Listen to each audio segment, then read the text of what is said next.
ఈరోజు మనం డయాబెటిక్స్లో అంగస్తంభన సమస్యలు వస్తాయా రావా, వస్తే దానికోసం మనం ఏం చేయాలి, ఎలాంటి ట్రీట్మెంట్ తీసుకుంటే మనకి బెటర్గా ఉంటుందో దాని గురించి డిస్కస్ చేస్తున్నాం. Hello everyone, I'm doctor Ashish Reddy, consultant microsurgical andrologist, ఆండ్రోనైన్ హాస్పిటల్స్, బేగంపేట్, హైదరాబాద్.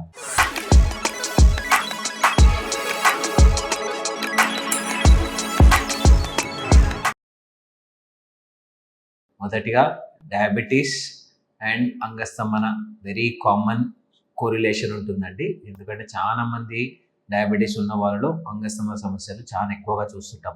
మాకు వచ్చే ఒక 40 మంది పేషెంట్ ఒక రోజు చూస్తే నేను దాంట్లో 30 మంది ప్లస్ డయాబెటీస్ ఉన్న వాళ్ళే ఉంటారు. బేసిక్లీ డయాబెటీస్ వల్ల మనకి కళ్ళు కానీ, కిడ్నీస్ కానీ, ఇంకా వేరే ఆర్గన్స్ ఎలా అయితే ఎఫెక్ట్ అవుతాయో అంగం కూడా అలాగనే ఎఫెక్ట్ అయ్యే ఛాన్సెస్ ఉంటాయి. దానివల్ల మనకి ఫ్లోలో డెఫిషియన్సీస్ రావచ్చు. దానివల్ల మనకు అంగస్తంభన సమస్య కామన్గా చూస్తుంటాం. సో డయాబెటీస్ ఉన్న వాళ్ళు మనకు అంగస్తంభన రావద్దు అనుకుంటే దాన్ని ఫస్ట్ రావద్దు అనుకున్న వాళ్ళు మొదటిగా మీ షుగర్ లెవెల్స్ని ఎప్పుడు కంట్రోల్లో పెట్టుకోండి. చాలా మంది అనుకుంటారు, సార్ నేను తిన్న తర్వాత 200 ఉంటుంది సార్, ఎక్కువ లేదు అని. ఏదైనా 150 కంటే ఎక్కువ ఉన్నప్పుడు అది ఎక్కువగానే కన్సిడర్ చేయాల్సి వస్తుంది. ఫాస్టింగ్ ఎప్పుడు 100 లోపల ఉంచుకోనికి ప్రయత్నం చేయండి. ఈ 2 పారామీటర్స్ మనం కంట్రోల్లో పెట్టుకుంటే ఆటోమేటిక్గా మీకు అంగస్తంభన సమస్యలు రాకపోయే ఛాన్సెస్ చాలా ఎక్కువగా ఉంటాయి.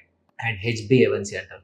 HbA1c టెస్ట్ అనేది మనకి లాస్ట్ 3 monthsలో మన బ్లడ్ షుగర్స్ ఎలా ఉన్నాయో అది మనకి తెలియజేస్తుంది. సో ఆ టెస్ట్ కూడా మనకి అట్లీస్ట్ 7.5 కంటే ఎక్కువ కాకుండా చూసుకోండి. ఆ లోపల మెయింటైన్ చేసుకుంటే డెఫినెట్లీ అంగస్తంభన సమస్యలు రాకపోయే ఛాన్సెస్ ఎక్కువగా ఉంటాయి. సో నెక్స్ట్, లేదు ఆల్రెడీ నాకు అంగస్తంభన సమస్య వచ్చింది, షుగర్స్ కంట్రోల్లో లేవు, సో అలాంటి వారు ఏంటంటే ఫస్ట్ అసలు ఈ సమస్య నిజంగా డయాబెటీస్ వల్ల వచ్చిందా, లేకపోతే ఇంకేమైనా ఫ్యాక్టర్స్ మనకి దాన్ని కోరిలేట్ చేస్తున్నాయా చూసుకోవాలి.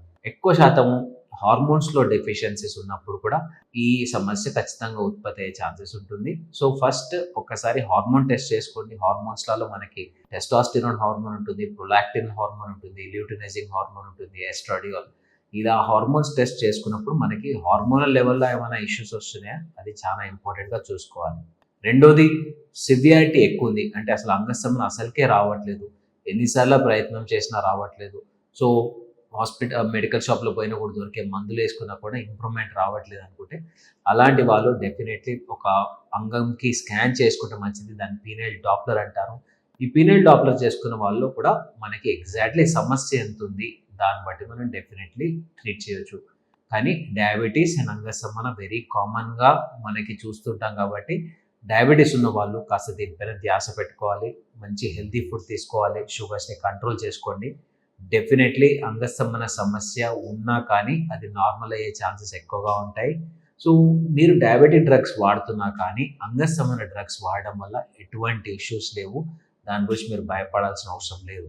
ఎటువంటి మందులైనా మనకి ఓవర్ ది కౌంటర్ దొరికే మందులు, సిల్డెనాఫిల్ కానీ, టెడలఫిల్ కానీ, అవనాఫిల్ కానీ, ఇట్లాంటి ఎలాంటి డ్రగ్స్ అయినా మీ డయాబెటీస్ని ఎఫెక్ట్ చేయవు. డెఫినెట్లీ హ్యాపీగా వాడుకోవచ్చు. దీనివల్ల ఎటువంటి ఇష్యూస్ రావు. సో మా వరకు ఏంటంటే కరెక్ట్ డయాగ్నోసిస్, అసలు సమస్య ఏదో తెలిస్తే దానికి ట్రీట్మెంట్ అనేది చాలా ఈజీగా ట్రీట్ చేయొచ్చు. మేము ఎవరికైనా మందులు స్టార్ట్ చేసినప్పుడు డెఫినెట్లీ అదొక 3 months to 6 months definitely maintain చేయమంటాను. సో దాంతో సమస్య కంప్లీట్గా న్యాయమయ్యే ఛాన్సెస్ ఉంటాయి. ఫర్దర్గా ఏమైనా డౌట్స్ ఉంటే వచ్చి నన్ను ఒకసారి కలవండి, లేకపోతే కింద కామెంట్స్ తెలియజేయండి. Thank you so much.